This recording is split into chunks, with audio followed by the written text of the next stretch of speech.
I just did one on Austin Hollerman, so since I'm in a recording mood, I might as well tell the story about sign language and its origins.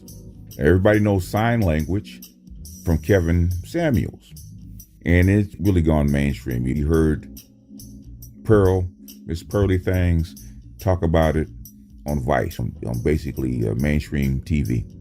And Kevin made it famous. He spread it far and wide as a way to describe black women's deflections, their defense mechanism. But that is not the story about how it started. So we're going to give you a brief origin story about sign language. Now, this goes back to 2007, right? And, on Facebook, we're going back and forth about black women and dealing with black women and black dating. And it was kind of before the Black Manosphere, even 1.0. And 1.0 was 2007, if I'm not mistaken. And it's before what they call the online black gender wars. The online black gender wars has been going on way before YouTube, way before Blog Talk. It used to be on AOL. It used to be in the news groups.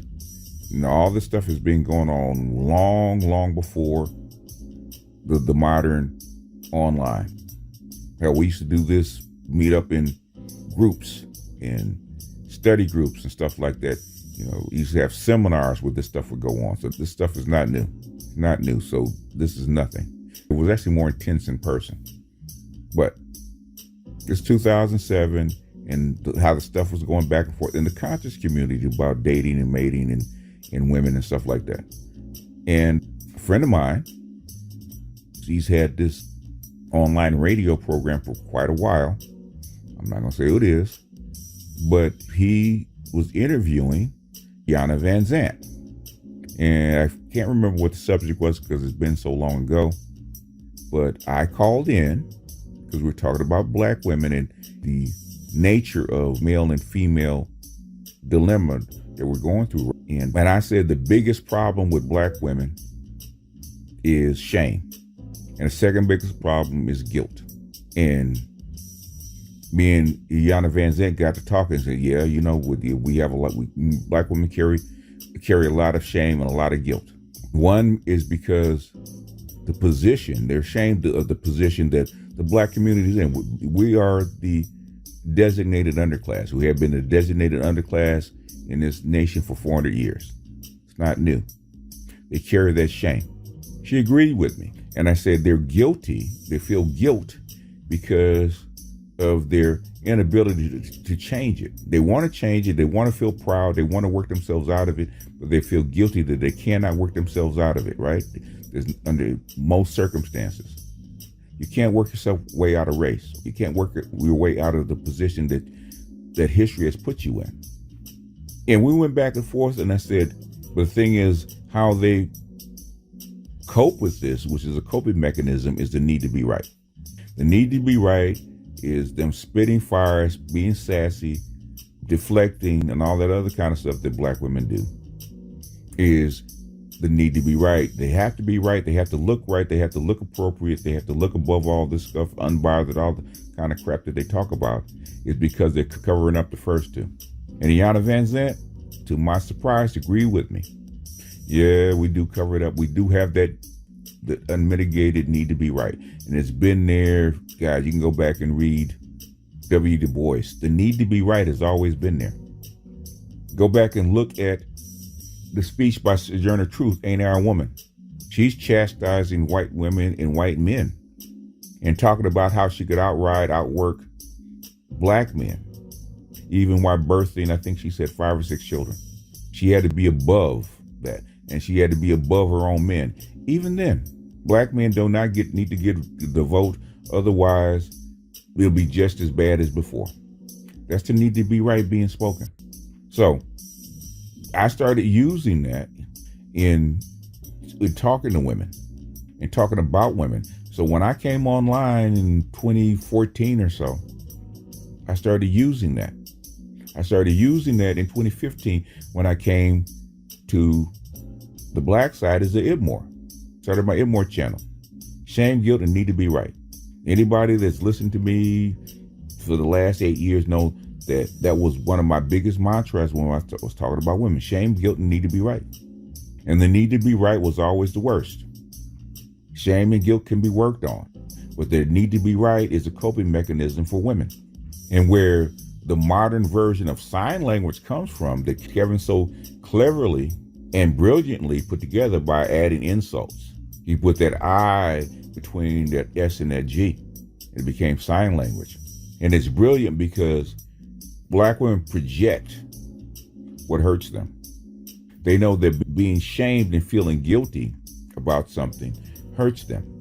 So what do? They take the shame, they try to shame Black men, especially, or others that are in their way. They insult them, try to make them feel guilty, then try to project themselves as above it and apart from it, as an authority. That's a projection. The need to be right is a projection. So they use the other three to enforce that need to be right, or actually as a tools to be right.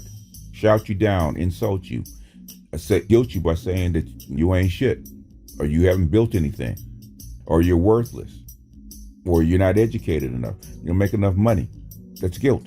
Insult you by calling you dusty, calling you whatever, right? Ninjas, whatever. Pookie and Ray Ray. They try to shame you by saying that you failed your family, that you're not worthy fathers, that because you don't earn a certain amount of money, that you're not economically viable as mates. Brilliant. Those are projections. Even though Black women are in the exact same place as Black men. They wind up in the exact same place as Black men, even with the benefits that they get from the government. Black men are put upon by this government, by this society, probably the worst of any group. Go to jail more homeless, the work experience in the educational system, put upon by every sector of this country, where we all wind up in the same place, which even makes Black women project more about the need to be right. If it wasn't for them, we'd be here. If it wasn't for them, Brad would like me. If it wasn't for them, we'd be divested. If it wasn't for them, we wouldn't be baby mamas. Even though white men make you baby mamas, even though Latin men make you babies mamas, but you don't have them to blame. You project all your vitriol on Black men. Look at the Austin Hollerman thing. Latinos, white men, and others, Asians, all over the world, make babies. The Chinese are over there basically making babies on the African continent and going back to China, making baby mamas in Africa. Nobody says shit. Let a small group of Black men go over and even try that shit, man. I ain't talking about a million. I ain't talking about 1,000. I'm talking about 50. You get 50 Black men go over there making babies and abandon those kids. Trust and believe the sign language group will be out there trying to put a flag and put some cap on Black men's names. And Iyanla Vanzant, throughout her whole run on Oprah's channel, Fix My Life, she used those principles, those S.G.N. principles. And the first thing she had to kill in every sector is the need to be right. She had to get them straight. Get rid of that defense mechanism. We need to go back to where you were shamed as a child. And probably that could be grandma. It could go all the way back to grandma. And you carry it as guilt. And then you ruin your relationships by having the need to be right. The biggest problem in the Black community right now, the biggest thing, and thank God to Kevin, the biggest thing, if you want to know one thing and one thing only that will fix the relationship between Black men and women, is Black women giving up the need to be right. If they just gave that up, that one thing, that defense mechanism, you could literally fix the problem between Black men and women tomorrow. End the whole freaking gender war. Tomorrow, if Black women will give up the need to be right, but they're never going to do it because that's all that they have. They only have one play in their playbook, and they're not going to give it up. No matter how much statistics you roll out, or how much evidence you roll out, or how much you show them, they can be on film, on YouTube, on video, expressing all their vitriol, all their delusions in person, but they will not admit it. They cannot give up the need to be right. That's the biggest opium in the Black community. It's the one thing that would fix it by them giving it up, but it's the one thing that they will go to their graves defending. Goddamn shame. If they only gave up one thing to fix the relationship between black men and women, is it need to be right. And they carry it all the way from the homeless ghettos in Los Angeles all the way to the penthouse suites in Buckhead, in Harlem, in Washington, D.C., to the Ivy League towers. They all carry the same shit. It need to be right. Listen to all the black female scholars, all the well-researched black female scholars. They all carry the same issue because it's been bred into them over, 20 generations. That need to be right. Can't give it up. It's the worst thing, but that is a story for another day. That is a video for another day. So I'm going to end it here. With that, I'm going to jump off here. This is BGS out, and I will see you guys on the next one. Peace.